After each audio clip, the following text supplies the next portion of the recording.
right, we're ready to get started. Who wants to the first question with Coach Means? All right, we'll start with Jeremiah here. Yeah, Jeremiah Holloway with Inside Carolina. Next one, I want to ask you kind of somewhat of a two-part question. So for you, staying on and with staff with Belichick, I guess initially, how did those first few conversations go, and what kind of factored in for your decision to stay around and be part of his first step at UNC? After everything was announced that Coach Belichick was going to come on as the head coach of the program, I think we all were just kind of taken aback and really didn't know what our role was going to be. But I was just, after speaking to administration, I was instructed to just patiently wait my time, and I would have a chance to sit down and talk with with Coach and Mike about whatever opportunities were going to be available for myself, and that's eventually how it played out. We wrapped up the bowl season and transitioned into roster management, and we cast a broader net in terms of recruiting at that time. So really just got to work evaluating prospects and just waiting for things around my situation to be finalized. Obviously, once it was announced that I was going to be retained and kept on as the running backs coach, I was obviously very excited about that. Excited about this opportunity to work at a university where not only that I played, but I've been a fan of since I was a child. So definitely excited and grateful to be here. Hey, Noah Weisskopf with Cardinals 24/7. I'm curious, when did you first realize that Damon June had what we saw last game in his tank? When did you first realize, and what was your first impression when you met him originally? I think when I first saw Juju, right, when I first met him, and obviously we've been recruiting him for a while. I was impressed at his size and what he was able to do on tape. And when he came in early on in camp, obviously like most young freshmen, he was just finding his way. But you could tell that the pace at which he practiced, his ability to make guys miss, that there was something that was there. Being a young guy. It's taken him some time, really in the overall scheme of things. It hadn't really taken a long time, but, he's just a guy who's just continually practiced hard and, gotten better and take advantage of an opportunity, and worked his way up to the depth chart. And, now he was able to come out last week and, have a good performance for us against Richmond.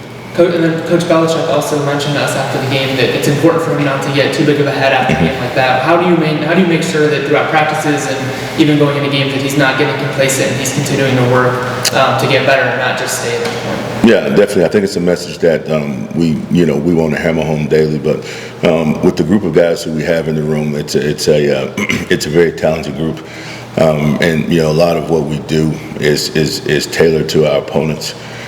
So these guys know that, at any given time they could be called upon, and their roles could change drastically. So all the guys are ready to go at the drop of a hat, and, it's the competition in the room that I think keeps everybody level-headed, because, again, we have guys in this room who started multiple games and who are able to do a lot of things for us offensively. So I think it's the competition in the room that definitely plays a big part in that.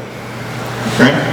Hey, Coach Grant Sasser of Tar Heels on the side. The running back room has a lot of players with varying skill sets. How do you leverage each player's strengths to fit the offensive scheme? Again, I think a lot of what we do is really dictated by who we play. I think having a diverse group of guys who are able to do a lot of similar things, but some guys are able to do certain things that others can't. So I think we have an advantage in that regard, that to leverage the skills based on who we are playing, who our opponent is that week, gives us an opportunity to keep all of the guys in play, and that's something that the various skill sets in the room allows us to do.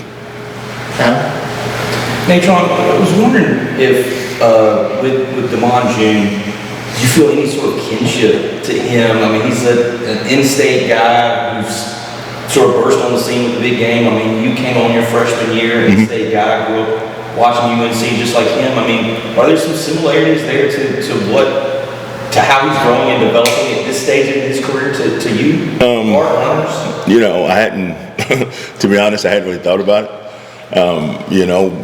because our focus has been, so much on just, our next opponent, who our next opponent is, and, what is it that we have to do to prepare and, go out and, win these games. But I think that, now that you mentioned it, I think there are definitely some similarities. Obviously, both of us being from the state of North Carolina, having an opportunity to play early as freshmen. Juju actually, played earlier than I did when I was a freshman. So, you don't have to reach too far to make those comparisons, but it's not where I'm at with it. It's really about how can I help him along with these other running backs that we have in the room, be the best version of themselves daily in order to give us the best chance to win football games. Okay. I'm curious to talk about all these running backs have like different skill sets. And you guys kind of used Caleb Hood in like a fullback setting, like goal-go situations a few times. Is that something that he's been used in before, and how do you kind of use him or use different backs in situations like Davion Dawes in short yardage situations? Kind of elaborate on that? We just really, really look at film, look at matchups. I think Caleb kind of stumbled into that role. He, had a couple of really, really good blocks in fall camp. He was eager, he was willing. I think that, for him to go out and show that he will be physical when called upon. So, it wasn't by design, but he's the guy who's grabbed that role by the reins. And, we have multiple guys in the room, and, they all have different skill sets, and, they all have different roles. And I think it's about, being appreciative of and, making the most of your opportunity within this team and teams that we have. And I think everybody takes great pride in every chance they have to get into the game and to affect the game. So, these guys are willing to do whatever it takes.